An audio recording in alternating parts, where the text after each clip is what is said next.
galera, tudo bem com vocês? Aqui é o professor Ronald e a gente continua termoquímica. Hoje nós vamos falar de lei de Hess, tá certo? Eu estou na sua apostila 3, página 60, na verdade, página 60 é onde começam os exercícios, tá? Página 60, módulo B, né? A frente B, módulo 11. Deixa eu te explicar uma coisa, se você nunca estudou lei de Hess na sua vida, então muita atenção no que eu vou falar para você agora. Lei de Hess é uma metodologia. Metodologia você aprende fazendo, é praticando o negócio que você aprende. Então, eu vou explicar para você lei de Hess, vou falar algumas operações que você pode fazer com equações termoquímicas, mas eu já adianto que se você nunca tiver visto esse assunto na sua vida, você vai ficar um pouco perdido. Não vai fazer muito sentido, você até vai entender o que eu vou explicar, mas não vai linkar com o que você pratica. Só quando a gente começar a resolução das questões é que o raciocínio fecha na sua cabeça e aí você vai virar e falar assim, ah não, bem que o Ronald falou, lei de Hess é fácil de fazer, tá certo? É mais ou menos como se fosse, por exemplo, imagina você assistir uma videoaula para aprender crochê, tricô, crochê, bordado, essas paradas assim. Se eu falar para você, você pega a linha, faz o seu quê, trança pela frente, trança por trás, faz isso, faz aquilo, agora pratica sozinho, provavelmente você vai ter dificuldade ou não daria conta. Agora, se eu pegar a linha, as agulhinhas, que é esse trequinho lá das tiazinhas, e fazer, ensinar, não sei o quê, com 2 minutos você aprende a fazer. Lei de Hess é uma coisa parecida, é método. Método é coisa prática. Prática você aprende praticando, certo? Então vamos começar aqui, ó, com o conceito da lei de Hess, né? Antes, eu preciso explicar para você algumas operações que você pode fazer com equações termoquímicas. Mas vamos lá, ó. Seguindo aqui a ordem da apostila de vocês, ó. A lei de Hess, ela fala o seguinte: a variação de entalpia de uma reação química depende apenas dos estados. Que estados? Na verdade, aqui é dos estados inicial e final do processo ou da reação. Aqui eu poderia escrever da reação ou do processo químico, certo? Esse é o enunciado da lei de Hess. Tá, é simples, mas dá para entender a aplicação? Ainda não. Calma que não estressa, que você vai entender daqui a pouquinho. Antes da gente continuar, olha só, esse é o Hess, né? Esse cara chamava German Henri Hess, né? Antes da gente ir de fato para a lei de Hess, deixa eu te explicar só 2 coisas nesse quadrinho aqui, ó. Operações possíveis em uma equação termoquímica. O que é uma equação termoquímica? Equações termoquímicas nós estamos estudando desde quando eu comecei termoquímica. Numa equação termoquímica você tem obrigatoriamente os estados físicos de todos os reagentes e produtos, a equação tem que estar balanceada, e o ΔH dela vem escrito aqui separado. O que você está vendo aqui é uma equação termoquímica que coincide com a equação de formação do gás carbônico. Existem algumas operações, como se fossem operações matemáticas, que você pode fazer com equações termoquímicas. A primeira delas é inverter uma equação termoquímica. Deixa eu pegar uma cor mais escurinha aqui, esse azul aqui. Ó. Você pode inverter uma equação termoquímica. Quando você inverte uma equação termoquímica, olha como é que ela vai ficar. Essa equação aqui, invertida. Inverter significa reagente vira produto, produto vira reagente. Você vai inverter reagentes com produtos. Essa equação invertida fica assim, ó. CO2 gasoso que reage produzindo carbono, grafite e sólido, né, estado padrão, mais O2 gasoso. Eu inverti a reação. Importantíssimo. Quando você inverte uma reação termoquímica, se ela for exotérmica, ela vai se transformar em endo. Se ela for endotérmica, ela vai se transformar em exo. Então, sempre o ΔH da reação troca de sinal, ele inverte. Por exemplo, ó, essa reação aqui, ela tinha ΔH negativo. Ela é uma reação exotérmica, mas ela invertida se transforma numa reação endotérmica. Então, o ΔH dela vai para mais 393,3 kJ de energia. Então, quando você inverte uma equação termoquímica, automaticamente você vai trocar o sinal do ΔH. É fácil de você entender. Reações que absorviam calor, invertidas vão liberar. Ou reações que liberam calor, invertidas irão absorver energia na forma de calor, né? Uma segunda operação que você pode fazer com uma equação termoquímica é multiplicar essa equação por qualquer valor. Aqui eu estou chamando esse valor de uma constante. Você pode perfeitamente multiplicar uma equação termoquímica por uma constante. Por exemplo, se eu pegar essa equação termoquímica todinha aqui, ó, e multiplicá-la por 2, vou usar 2 aqui como exemplo. Multiplique todos os coeficientes estequiométricos por 2. Aqui é 1, vai ficar 2 mols de carbono, grafite, sólido. Mais, aqui é 1, vai ficar 2 mols de gás oxigênio, O2 gasoso.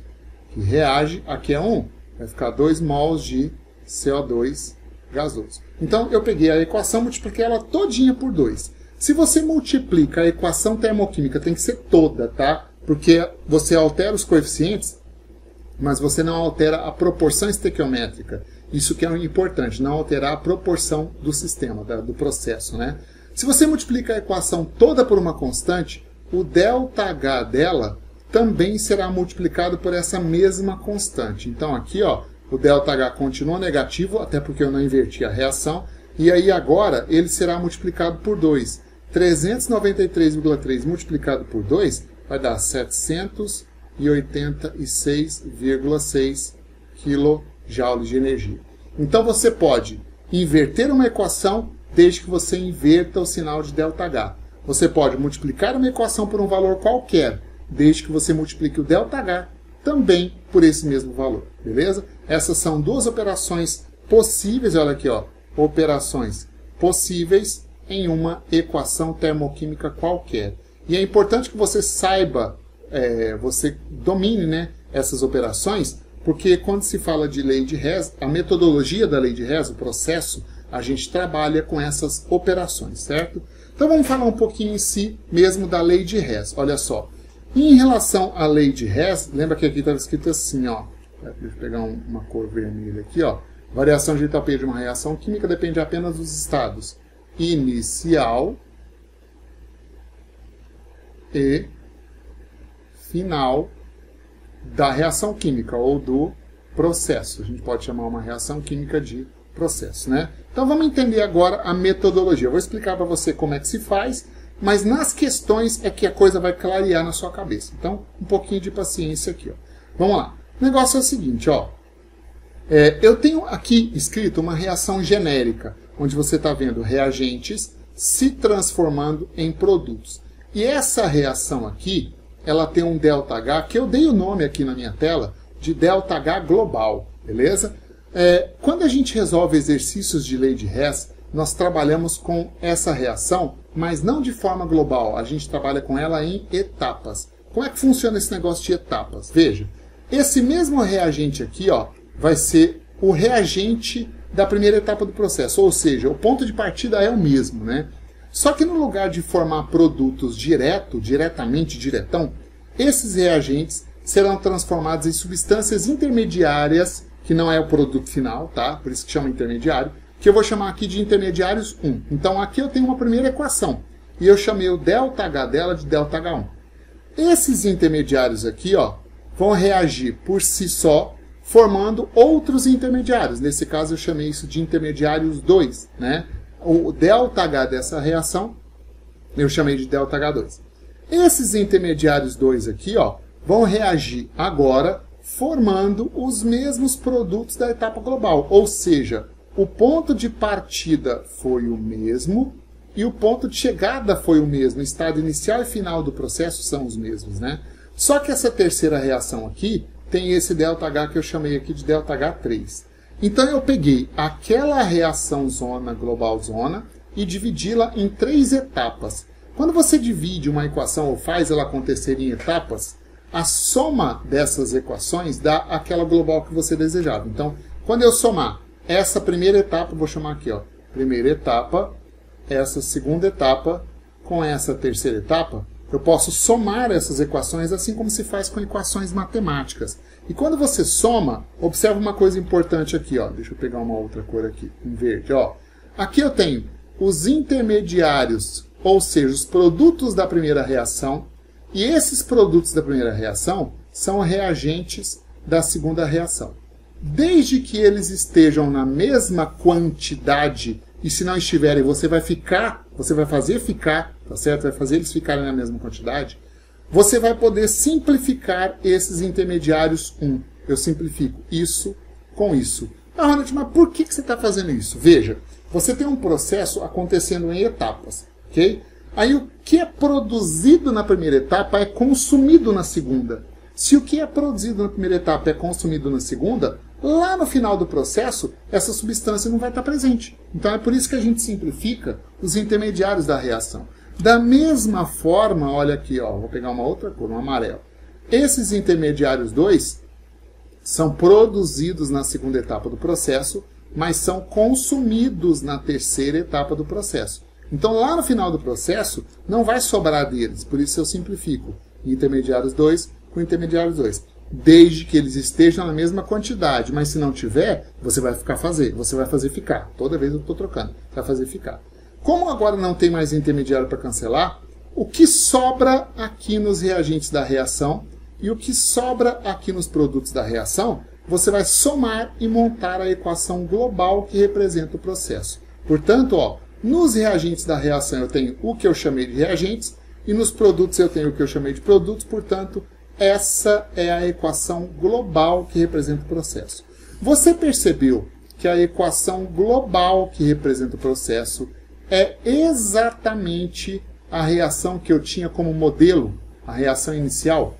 Pois é assim que funciona a lei de Hess. Aí o que acontece? Ó, quando você obtém a reação que você desejava através da soma de etapas intermediárias, o ΔH dessa reação global também pode ser calculado somando-se os ΔHs das etapas intermediárias, ou seja, ΔH1 mais ΔH2 mais ΔH3. E se você estiver somando 4, 5, 6 etapas, some todos esses valores de variações de entalpia. É assim que você determina o ΔH da reação global. Portanto, o ΔH da reação global é a soma da variação de entalpia da primeira etapa do processo, mais a variação de entalpia da segunda etapa do processo, mais a variação de entalpia da terceira etapa do processo, mais todas as etapas que participarem do processo. Tudo bem?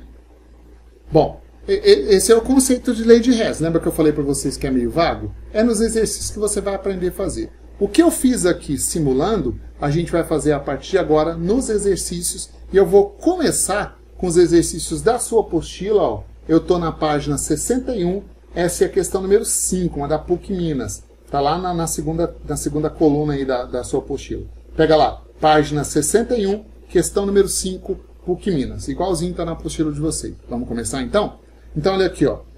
Essa questão, cara, é uma questão típica de lei de Hess. É fácil você reconhecer uma questão de lei de Hess só olhando para elas. Por quê? Porque você vai perceber que ele dá aqui, ó, várias reações, podem ser 2, podem ser 3, podem ser 6, pode ser um monte. Eu já vi questões do ITA que tinha 9 reações que ele deu.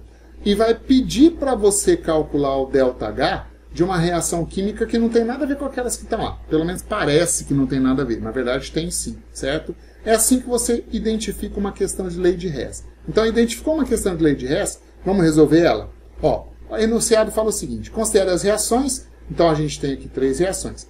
Calcule o valor da entalpia em quilojoules da reação abaixo. Então, ele quer que você calcule o ΔH dessa reação aqui, ó, que eu estou assinalando com uma setinha.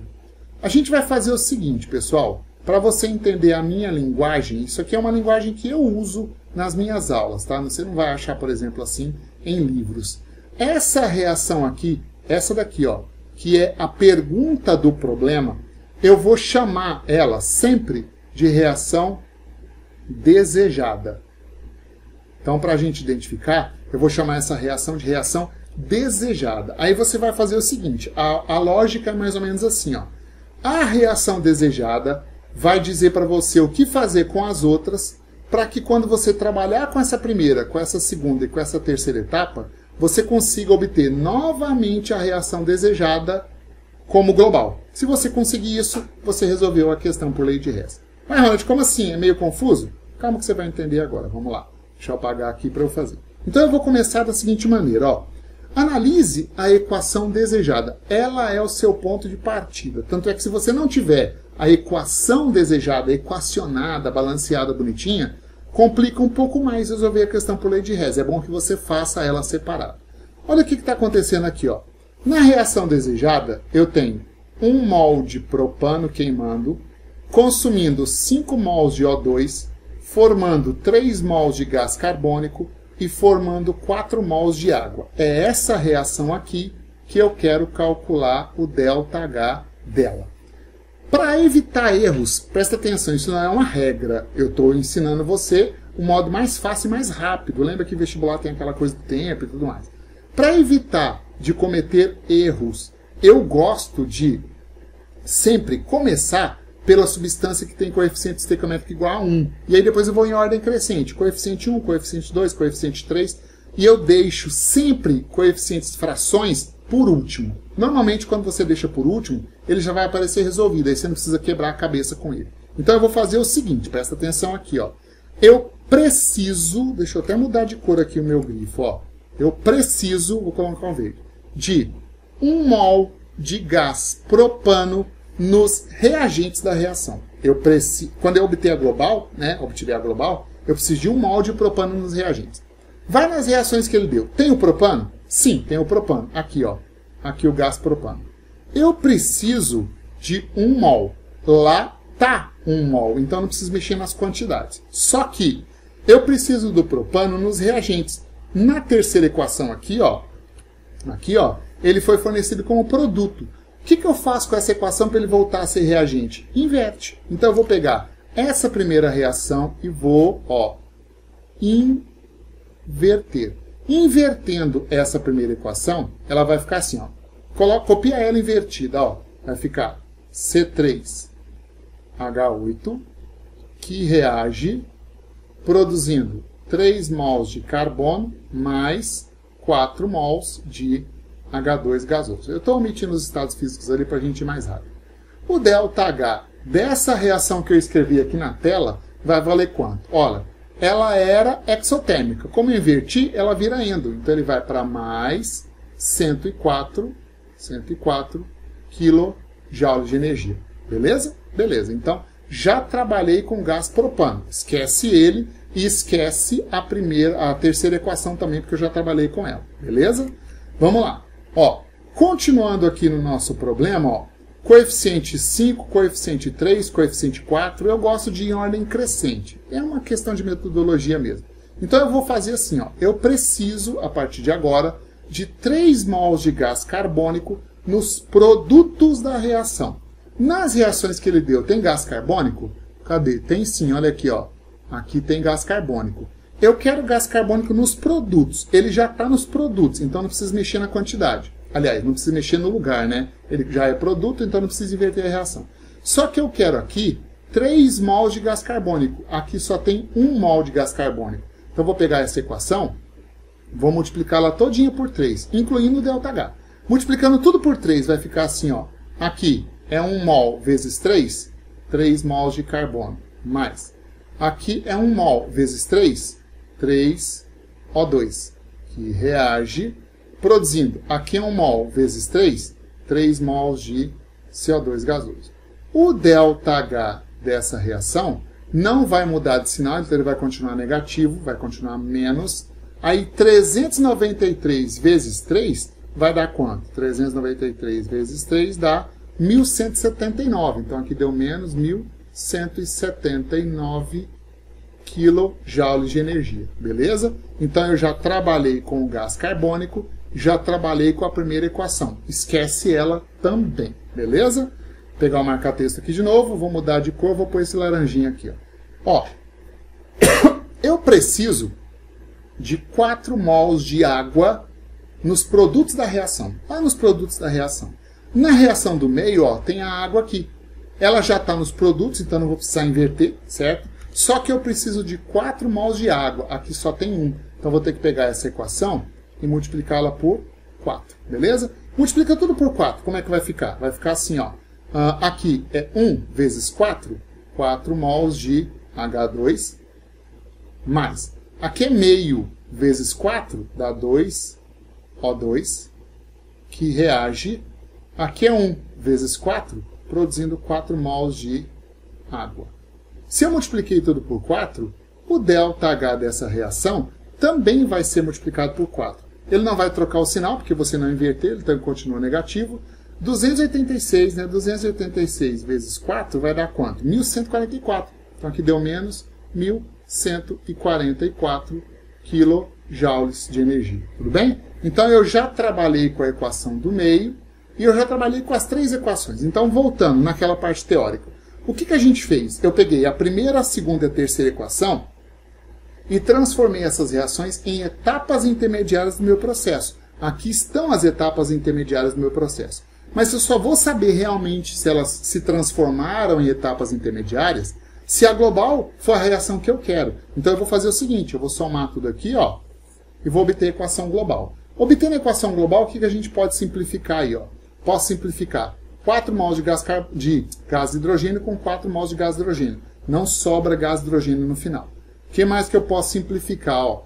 Posso simplificar aqui 3 mols de carbono com 3 mols de carbono. Ok? Tem mais alguma coisa que pode ser simplificada? Não tem não, né? Não tem não. Então, se eu somar tudo que tem nos reagentes, ó, soma tudo que tem nos reagentes, soma tudo que tem nos produtos e monta aqui a equação global. Quando a gente obtiver a equação global, que representa o processo, ó, a equação global, está aqui o gás propano, C3H8, vou colocar de preto aqui, ó, gás propano, C3H8, mais, olha aqui, ó, 3O2 com 2O2, 5O2 gasoso, que reage produzindo aqui, ó, 3 mols de gás carbônico, CO2 gasoso, mais 4 mols de água. Água gasosa também. Aqui também é gasoso, né? Observa essa reação que a gente obteve agora. Concorda comigo que é exatamente a reação que eu queria? Então, agora sim, eu peguei aquelas 3 equações que foram fornecidas pela questão, transformei essas equações em 3 etapas intermediárias para obter a que eu queria como global, certo? Agora sim, você calcula o ΔH da reação global, somando as variações de entalpia das etapas intermediárias do processo. Portanto, o ΔH da reação global vai ser mais 104, mais menos 1.179, mais menos 1.144 kJ. Somando esses 3 valores aí, ó, isso aí vai dar menos 2.219, menos 2.219 kJ de energia, menos 2.219, está aqui, ó, na letra D de jeans. Então, achamos a resposta da questão e ela está aqui na letra D. Beleza? Então, foi aí a questão número 5. Entendeu que é metodologia? Você aprende fazendo. Logo depois que eu terminar essa aula, você vai treinar a lei de Hess na sua casa até você matar todas as questões da apostila. Também não precisa pegar questão extra, não. Esse assunto não é um assunto muito abordado em vestibulares, em Enem, não é um assunto muito recorrente. Dentro da própria termoquímica, aquele assunto da aula passada é muito mais recorrente do que a lei de Hess. Bem mais, tá bom? Mas enfim, resolvemos a questão número 5. Vamos lá para a questão número 6? Olha aqui, ó. A questão número 6 fala aí o seguinte, ó. Na estratosfera, os CFCs provenientes dos propelentes de aerossol e o gás oxigênio A2 absorvem radiação alfa de alta energia e produzem respectivamente os átomos de cloro, que têm efeito catalítico para remover o ozônio, e átomos de oxigênio. Sejam dadas as seguintes equações termoquímicas, aí foi fornecida aqui, ó, uma equação termoquímica com ΔH dela, outra equação termoquímica com ΔH. O valor da variação de entalpia ΔH em quilocalorias para a reação de remoção do ozônio representada pela equação a seguir é... Então, observa essa equação aqui, ó. Essa equação aqui é a que ele quer que você calcule o ΔH, concorda? Então, essa equação aí é aquela que a gente chama de equação desejada. Então, tá aqui, ó, a equação desejada. Veja bem, é sempre a reação desejada que vai te nortear, que vai dizer para você o que você faz com as outras. A desejada é a sua referência, tá bom? Então, vamos lá. Trabalhando com a equação desejada, ó, vou começar com verde aqui. Ó. Eu preciso de 1 mol de ozônio nos reagentes da reação. Cadê o ozônio lá? Vamos ver aqui, ó. Na primeira não tem, na segunda tem aqui, ó.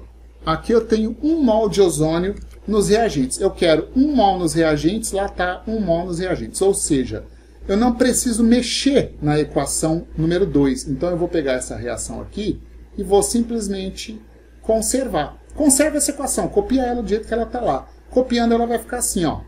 O3 gasoso mais o que? Cloro gasoso, que reage, produzindo ClO gasoso mais O2 gasoso. O ΔH dessa reação que a gente copiou vale menos 30. Então aqui, ó, menos 30 quilocalorias, né? Quilocalorias. Copiei a reação 2, beleza, eu vou usar ela quando eu for somar tudo. Continuando lá na equação desejada, lembra que ela norteia a gente, ela é a nossa referência. Ó. Aqui o coeficiente estequiométrico é 2, aqui o coeficiente é 1. Então eu vou trabalhar em ordem crescente. Eu posso trabalhar com esse ou esse. Como eu estou em ordem crescente, eu vou vir para esse aqui. Ó. Eu preciso de 2 mols de gás oxigênio nos produtos da reação. Agora, muita atenção. Foi bom que aconteceu um negócio nessa questão agora, que pode acontecer com você e você tem que ficar ligado nisso. Lembra que a gente vai usar, pegar o laser aqui, ó, a gente vai usar essa equação aqui para somar. Lembra disso? E olha, nessa equação, eu já tenho aqui nos produtos, ó, 1 mol de gás oxigênio. Lembra que eu preciso de 2? Eu já tenho 1. Quando eu somar, eu já estou contando com 1. Falta só mais 1 mol de gás oxigênio. Então, eu preciso tirar daqui 1 mol de oxigênio nos produtos da reação. Veja que a reação 2, a reação 1, quer dizer, ela tem aqui, ó, 1 mol de O2, só que ele está nos reagentes. Eu quero ele nos produtos, então pega essa reação e inverte. Inverte ela. Como é que ela vai ficar? Vai ficar assim, ó, ClO gasoso mais O gasoso, que reage produzindo O2 gasoso mais cloro gasoso. Peraí que eu copiei alguma coisa errada aqui. ClO mais O gasoso, não. O2 gasoso mais cloro gasoso, tá certo. Cloro gasoso. O ΔH dessa reação vai para quanto? Ora, se eu invertir a reação, ele vai para menos, porque ele era endotérmico, né? Menos 64 quilocalorias de energia. Como eu já trabalhei com a primeira etapa, com a segunda etapa que ele me deu, vou somar tudo isso aqui, ó, e obter a equação global. Vamos ver o que a gente pode simplificar aí? Bom, eu posso simplificar 1 mol de cloro gasoso com 1 mol de cloro gasoso. Que mais, hein? Mais nada, né? Não dá para simplificar? Dá sim, ó. Posso simplificar aqui, ó. 1 mol de ClO gasoso com 1 mol de ClO gasoso. Tem mais alguma coisa? Não tem, não. Então, agora sim, obtendo a equação global, ó. Ozônio, então O3 gasoso, mais. Aqui, O gasoso, formando, ó, 2 aqui. 2O2 gasoso. Né? Mais alguma coisa? Não, mais nada. Observa essa reação que a gente acabou de obter aqui. Concorda comigo que é a reação desejada? Se você obteve a reação que você queria, é porque eu transformei as reações que ele deu em etapas intermediárias do processo, de modo a obter a equação que eu queria como global. Essa é a metodologia para resolver questões utilizando a lei de Hess, tá certo? Então agora, para calcular o ΔH da reação, você soma as variações de entalpia das etapas intermediárias. Somando as variações de entalpia aqui, ó, menos 30 com menos 64, menos 94 quilocalorias. Menos 94 quilocalorias está aqui, ó, na letra A da questão da prova de vocês, da apostila de vocês. Beleza? Então resolvemos a questão número 6. Resposta dela, letra A. Deixa eu ver se tem mais de lei de Hess aqui. Tem mais. Vamos pegar a questão número 7. Eu acho que eu já passei do tempo, mas dá para resolver mais uma questãozinha. Aí a outra fica para você fazer. Então vamos lá, ó. Questão número 7. Questão número 7, né? Vamos lá. Enunciado fala o seguinte, ó. Aí. A combustão do gás metano pode ser considerada em duas etapas. Então ele deu aqui a primeira etapa, a segunda etapa, ó. Essa é a primeira etapa do processo, essa é a segunda etapa do processo. Utilizando esses dados, calcule a entalpia para a formação do gás metano a partir da água líquida e dióxido de carbono. Assinale a alternativa correta. O que ele quer que você faça? Calcule, ó, veja que a pergunta está aqui, ó. Utilizando esses dados, calcule a entalpia para a formação do gás metano. Formação do gás metano. Essa é a reação desejada. Vou colocar aqui, ó. Essa é a reação desejada. E se você não souber montar essa reação desejada, você não vai saber o que fazer com aquelas para transformar nela de novo. Então aí enrola, né? Como é que você calcula? Ó, calcula a entalpia para a formação do gás metano. O que é formação do gás metano? Formação do gás metano, você vai obter o gás metano como produto, certo? Se eu quero obter o gás metano como produto, veja, eu preciso fazer com que o gás metano se transforme em produto. Como é que eu faço isso? Pega essa reação e inverte. Invertendo a equação 1, ela vai ficar assim, ó. CO2 gasoso mais 2 mols de água, 2 mols de água gasosa, que reage produzindo metano, CH4 gasoso, mais 2O2, 2O2 gasoso. O ΔH dessa reação aqui vale quanto? Do jeito que ela estava, era menos 802. Como eu inverti, ela vai virar endotérmica. Então vai falar mais 802 kJ de energia. Não coube aqui, mas você sabe que é quilojoule. Ó, calcula a entalpia para a formação do gás metano a partir de água líquida e dióxido de carbono. Ó, o dióxido de carbono já está aqui nos reagentes. Eu estou partindo dele. Mas a água que eu tenho aqui, ó, é a água no estado gasoso. Lembra que ele quer que você faça a reação a partir de água líquida? Então eu vou ter que dar um jeito de obter na equação global, aqui nos reagentes, a água líquida, não a água gasosa. Para isso, sabe o que eu vou fazer? Eu vou usar a segunda equação. De que jeito? Ó, eu vou pegar essa segunda equação e vou inverter. Por que eu vou inverter? Porque eu passo a água gasosa para os produtos para cortar aqui, ó, para cortar água gasosa com água gasosa nos produtos, entendeu? Então inverte ela, vai ficar assim, ó, 2 mols de água líquida que reage produzindo 2 mols de água gasosa. O ΔH dessa reação que eu acabei de escrever aqui, ela foi para mais 88 kJ de energia, beleza? Vamos ver o que dá para simplificar aí, ó. Eu simplifico 2 mols de água gasosa com 2 mols de água gasosa. Vai sobrar líquida, que é o que ele quer, ó. 2 mols de água líquida, né?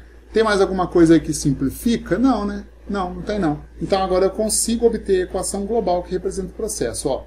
Aqui, CO2 gasoso mais 2 mols de água líquida que reage produzindo o metano, ó, CH4 gasoso, mais 2 mols de O2 gasoso. Então, essa reação aqui é a reação desejada. Ó, formação do gás metano a partir de água líquida e dióxido de carbono. O ΔH dessa reação é a soma das variações de entalpia das etapas intermediárias do processo. 802 com 88 vai dar mais 890 kJ de energia. Mais 890 kJ de energia tá aqui, ó, tá na letra D das alternativas aí da questão da fase, beleza? Então aí nós resolvemos lei de Hess, fiz exercícios de lei de Hess. Vai ficar a questão 8 para você fazer. A questão 8 é bem simplesinha, então eu não vou resolver ela na próxima aula. Vou até anotar na minha apostila como questão resolvida. E na próxima aula, eu vou falar direto sobre energia de ligação. E aí, energia de ligação, fazer igual agora. Dou teoria e exercício na mesma aula encerro termoquímica para a gente já passar para a próxima matéria, que se eu não estou enganado é soluções. Beleza, meninos? Espero que você tenha entendido, tá bom? Abraço, tchau para você. Espero você para a próxima aula. Fui!